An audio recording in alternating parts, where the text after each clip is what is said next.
Habits a Mindset Hunter. Chasseur d'habitudes et d'état d'esprit. Cazador de hábitos y mentalidad. Un état d'esprit innovant pour une vie épanouie. Une émission de et avec Melika Badreddine.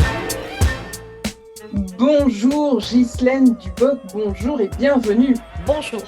Je suis ravie vraiment que tu aies pris ce temps pour répondre à nos quelques questions et à la communauté des chercheurs en habitudes et en rituels. Avant de te poser nos quelques questions, un petit rappel, donc Ghislaine, tu es psychothérapeute notamment, tu es sexologue, tu fais le pont aussi entre le chamanisme et la modernité, avec une vision vraiment moderne de ce qu'est le chamanisme et comment on peut l'intégrer dans notre vie. Et tu fais plein d'autres choses puisque tu as créé un endroit merveilleux dans lequel tu fais toute une étude et tu accompagnes au mieux les groupes et les personnes à aller vers soi. Tu fais aussi de la web-thérapie et heureusement, étant donné tout le contexte actuel, ça a certainement dépanné et aidé énormément de personnes qui ne pouvaient pas sortir de chez elles. Est-ce que c'est bien ça déjà ? Oui, c'est tout à fait ça. Tout à fait ça. Le lieu, c'est le cœur du Hérisson. C'est un centre qu'on partage, parce que je crois qu'on est dans l'époque où vraiment le partage doit être important. Donc, on partage, qu'on a mis pour d'autres intervenants qui peuvent venir, où on fait énormément de chamanisme, de yoga, de retraite. On a des moines, on a vraiment beaucoup de sensibilités différentes, mais qui amènent tous à s'ouvrir pour comprendre cette période. Et que ce soit des initiations que l'on fasse ou que ce soit du travail plus intime comme les constellations chamaniques ou des choses comme ça, mais quel que soit ce que l'on fait, eh bien, c'est s'ouvrir à notre époque car elle va demander de l'intuition puisque les repères anciens ne pourront pas s'adapter à ce qui nous attend dans le futur. Voilà. Excellent. Et je vais moi-même en profiter. Vraiment, c'est un lieu que je recommande voilà, pour toutes les personnes qui souhaitent avancer. Et c'est un travail aussi que je recommande pour toutes les personnes qui souhaitent avancer. Et d'ailleurs aussi pour les praticiens qui souhaitent avancer et qui souhaitent aussi donner le meilleur à leurs clients et patients. Alors Ghislaine, je rentre tout de suite dans le vif du sujet puisque voilà, le temps nous court après. Alors, je voulais te poser 3 questions. Quelle est la place des rituels au sens où on l'entendait avant aussi et au sens où on peut l'entendre aujourd'hui dans voilà, nos différentes populations, ethnies quelle est sa place dans la modernité justement, nous-mêmes, on est en train de dire le temps nous court après. Enfin, quelle est la place ? Qu'est-ce que tu en penses ? Le rituel, ça fait partie, je crois, en tout cas dans ma réalité, c'est celle-ci, ça fait partie de reprendre du pouvoir sur la vie. Je pense que même à l'homme de Cro-Magnon, il y avait des rituels du chasseur ou le rituel du feu. Pourquoi ? Parce que quand la vie nous échappe, on va prendre le schéma du rituel le plus difficile, c'est les tocs. Les tocs sont des petits rituels qui nous donnent le sentiment de pouvoir sortir ou de pouvoir laisser la maison. On crée un rituel qui calme l'angoisse dans un effet un peu magique qu'il met en place. Ça, c'est l'excès du rituel qui fait que c'est extrêmement douloureux à vivre parce qu'il faut constamment diminuer l'angoisse en conjurant le sort, en reprenant du pouvoir par rapport à un rituel. Et puis après, il y a les rituels qu'on appelle les rituels fondateurs, c'est-à-dire des rituels qui font que, par exemple, si on prend Noël, avant Noël, la fête du printemps, mais si on prend la symbolique du Noël, eh bien, c'est quand les arbres sont morts, ils sont pas morts. Il n'y a plus de feuilles, mais ils sont pas morts. Le printemps est derrière. Et le cadeau de la vie fait que, alors qu'elle disparaît, elle réapparaît avec magie. Alors après, on l'a habillée avec des formes différentes, mais Noël reprend la magie. On ne sait pas d'où ça vient, mais ça vient. Alors, c'est les parents, puisqu'aujourd'hui, on en a fait une fête essentiellement commerciale, qui symbolise ce je ne sais pas d'où ça vient, mais je suis béni, j'ai de l'abondance dans mes chaussures. Donc, voilà des rituels qui sont fondateurs pour expliquer le monde dans lequel on vit. Mais les diplômes sont des rituels aussi qui marquent un avant, un après. Le mariage est un rituel qui marque un avant, un après. Ce sont ces choses qui disent j'ai changé de place, je suis ailleurs, je suis autrement, où j'ai conscience de l'espace dans lequel je vis, de l'environnement dans lequel je vis, de ses règles. Voilà. Donc, le rituel funéraire, aussi un rituel de passage qui se transforme avec le temps et on voit combien il fut douloureux pendant ce Covid où on n'a pas pu l'exprimer, mais même en dehors du Covid, on est en train d'ignorer ou tout au moins d'oublier les rituels religieux et cela est grave, à mon avis, mais ce n'est que mon avis, parce que cela apaisait. Les veillées, la façon d'accompagner un décès, eh bien, permettait d'en faire un défunt autrement, consciemment. Ce besoin de garder le corps, par exemple, de le maquiller, d'en faire comme s'il n'était pas mort et qu'il dormait, change le rituel qu'on avait au contraire d'attendre 4 jours, de laisser le corps exprimer la patte de la mort pour savoir que celui qu'on enterrait n'était plus là. Donc ça aussi, on a des rituels qui s'en vont. Et le rituel ponctue le temps, la vie, et nous fait grandir et des fois nous apaise. Effectivement, il y a plein de choses, je ne les voyais pas comme ça, mais quand tu le dis, tu vois, ça paraît totalement naturel. C'est vraiment les diplômes, le mariage, c'est vrai. C'est vrai que dans d'anciennes aussi sociétés, dans d'anciens temps, c'est vrai, il y avait tout un rituel de passage qui était très matérialisé, avec peut-être chasser, peut-être sauter sur je sais pas, un précipice, quelque chose qui symbolise le passage aussi de l'âge de l'enfant à l'âge adulte. Oui. Et ça, on l'a plus tellement. Enfin, là, dans nos vies très urbanisées, on n'a pas, mis à part s'acheter un smartphone, peut-être, je ne sais pas.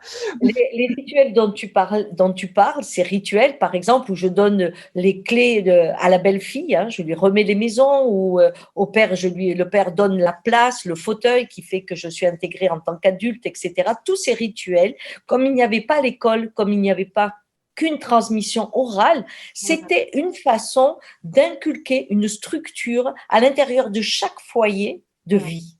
C'était vraiment le lien, hein, le lien social, éducatif de la place de chacun. Les femmes ne devaient pas manger avec les hommes, hein. C'était un rituel. Et les seules fois où elles sont acceptées, à côté de l'église, et encore, on passe à autre chose. On appelle ça des coutumes, mais ce qu'il faut voir, c'est que quand une coutume, c'est un usage qu'on fait tout le temps. Mais quand on dit tu es grand à partir du moment où tu as ça, tu as des règles, à partir du moment où tu as tel pouvoir. C'est-à-dire, quand il y a un avant, un après, ça, c'est un rituel. C'est-à-dire, j'ai vraiment quelque chose qui se transforme. Et les initiations ou les rituels qu'on fait, par exemple, moi, dans ma pratique, je fais des rituels éphémères. C'est-à-dire, ce sont des rituels qui viennent dans l'instant, par rapport à un soin, par rapport à quelque chose qu'on est en train de faire, et ils s'incarnent pour l'instant. Comment dire, le rituel que je vais répéter tout le temps, c'est autre chose. C'est-à-dire, c'est quelque chose qui va être presque collectif, d'une certaine façon. Je ne sais pas si je m'exprime bien, mais il y a plusieurs types de rituels. C'est pas, enfin, moi en tout cas, j'aime bien faire des rituels qui vivent pas très longtemps, adaptés à chacun. Donc ça, là, je rejoins le schéma magique, parce que la vie est magique. Très, très inspirant ce que tu dis, et c'est super, c'est parfait, parce que ça m'amène à ma deuxième question. Comme tu le sais, j'étudie, c'est le cœur de ce que je fais, les habitudes, les rituels et les coutumes, et tout ça, bon, c'est différents mots pour qualifier certaines choses qui ont beaucoup de points communs quand même, soit dans la répétition dans le temps, soit dans l'objectif pour lequel on le fait, ou le contexte. Quel est le rôle, selon toi et justement ta pratique, des habitudes dans la construction de notre vie et de notre état d'esprit ou de nos objectifs, tu sais, quand on a envie d'être heureux ou quand… Qu'est-ce que c'est pour toi dans le quotidien? Alors, là, les habitudes, c'est ce qui nous amène à cette vision de l'homme comme un ordinateur. Et puis maintenant, de toute manière, on fait une intelligence artificielle, donc au moins c'est arrivé. Hein. C'est-à-dire qu'on ne se pose plus de questions.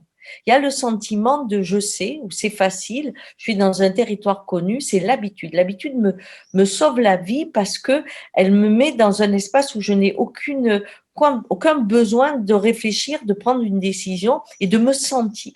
Souvent, l'habitude empêche la sensation du corps d'être trop présente. Quand on fait un baiser tous les matins par habitude, on ne sent plus qu'on fait un baiser. Alors que quand on fait un baiser consciemment, on sait et il n'a pas le même goût, quel que soit le matin. Donc, l'habitude, c'est vraiment cette hypnose du temps qui nous laisse penser en sécurité, alors que pour moi, on est des morts. Hein.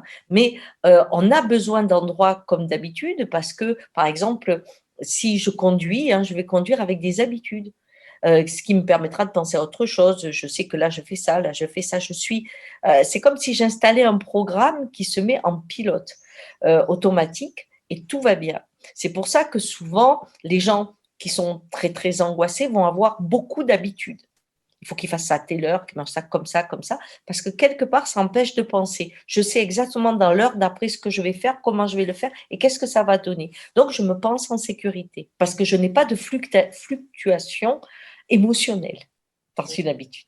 Et selon toi, quand on veut, alors on part des choses les plus basiques jusqu'aux choses les plus élaborées, hein.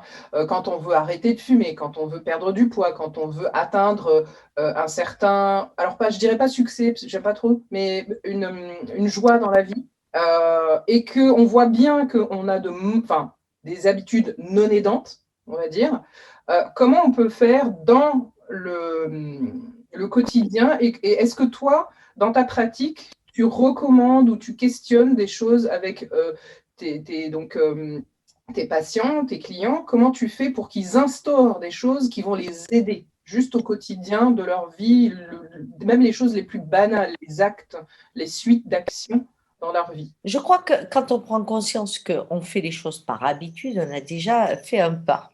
Par exemple, je fume par habitude. Je le sais, je ne le sais pas. Quand j'en prends conscience, je découvre ce que je fais. Ensuite, la seconde chose, c'est que si je fais ça, c'est qu'il y a un côté positif.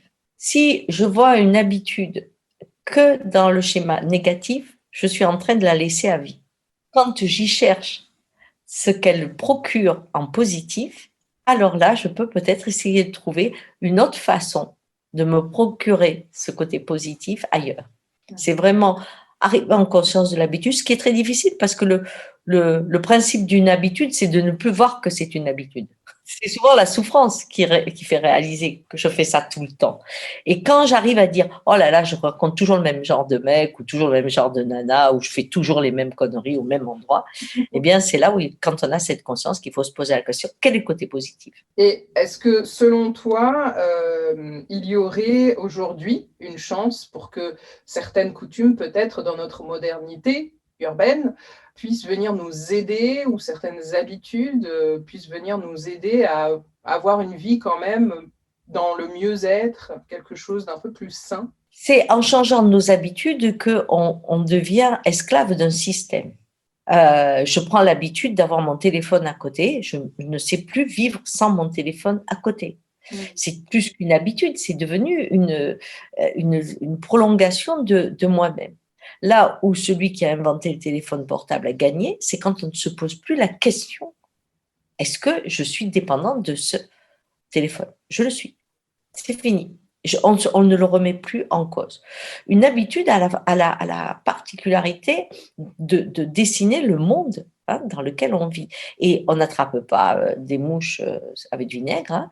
Donc, c'est tous les outils, tout ce qu'on est en train de créer dans nos habitudes d'aujourd'hui, notre façon d'être sensible à telle ou telle chose, vient d'abord du plaisir. J'ai le plaisir à faire ça. C'est pour ça que je le répète. Et la facilité des choses. Plus on est facile, plus c'est facile, plus je vais en prendre l'habitude. Parce que c'est facile, ça ne me demande aucun effort. Chaque fois que j'ai aucun effort, je sais que je peux créer une habitude qui va à nouveau me sécuriser. Alors, dans le monde d'aujourd'hui, le problème, c'est que on veut changer quelque chose, peut-être, mais nos habitudes, on ne se rend même pas compte qu'elles nourrissent l'inverse de notre pensée consciente. Je peux à la fois dire je suis contre la 5G et en même temps vouloir aller beaucoup plus vite parce que je suis habituée à ce que ça aille de plus en plus vite au niveau des connexions. Là, à un moment donné, il va y avoir un problème. Je peux avoir des schémas de conscience aujourd'hui qui, par rapport à mon habitude de vie, me font penser non, mais ça ne marchera jamais, c'est impossible. Si on est dans un schéma vertical comme ce que l'on vit, où on dit par exemple il y a quelques personnes qui possèdent l'ensemble du monde, oui, mais c'est pas nouveau. Les personnes ont changé, mais c'est pas nouveau. Alors, quelle est l'habitude qu'il y a eu de garder la place que l'on a?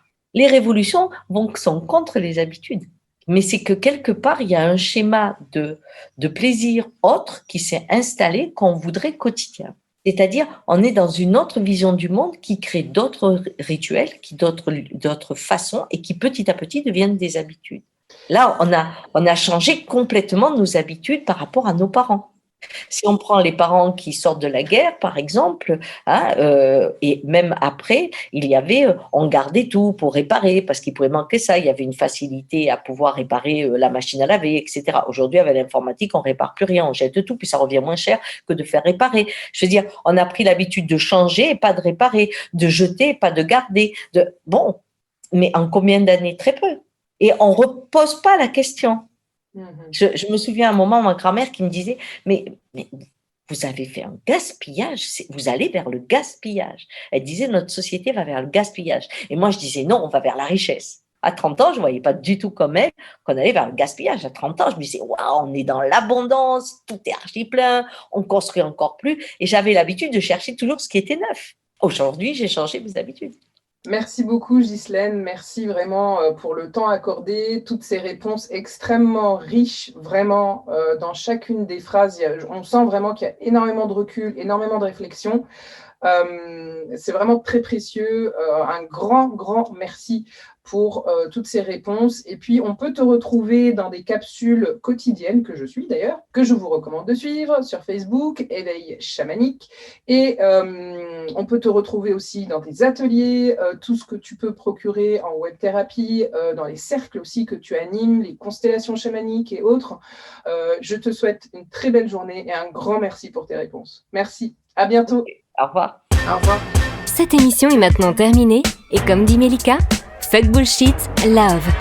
Retrouvez l'ensemble des podcasts de Melika sur toutes les bonnes plateformes de streaming. Infos, actu, formation, coaching, ouvrages sur melikabadreddine.com.